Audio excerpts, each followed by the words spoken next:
Hi hello friends. ఈరోజు విషయం ఏంటంటే చిన్న పిల్లలు ఉన్న ఇంట్లో ఇలా గీతలు గీస్తూ ఉంటారు కదండీ పెన్నుతో. వాళ్ళకి చేతిలో పెన్ను దొరికితే చాలు ఎదురుగా గోడ ఉంటే రాసేస్తారు. సో, నాకేంటంటే లేట్‌గా ఐడియా వచ్చింది.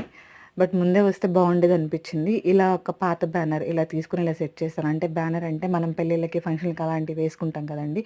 దాన్ని మనం మళ్ళీ ఉపయోగించుకోవచ్చు. అంటే మన ఫంక్షన్ అలాంటివి అయిపోయాక వాటిని మడతపెట్టి పక్కన పడేయకుండా ఇలా తీసుకొని మనం యూజ్ చేసుకోవచ్చు. సో, బయట వైపు ఇలా స్టిక్ చేసుకొని స్కెచ్ పెన్ నేనైతే ఇక్కడ హైలైటర్ వాడుతున్నాను. అదైతే రీయూజబుల్ లాగా పోతుంది మనం రాస్తూ ఉంటే క్లాత్‌తో తుడుస్తుంటే.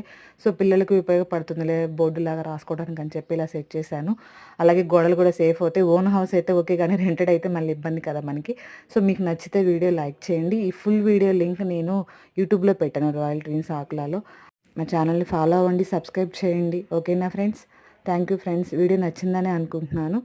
ఎంకరేజ్ చేయండి ఫ్రెండ్స్. Thank you.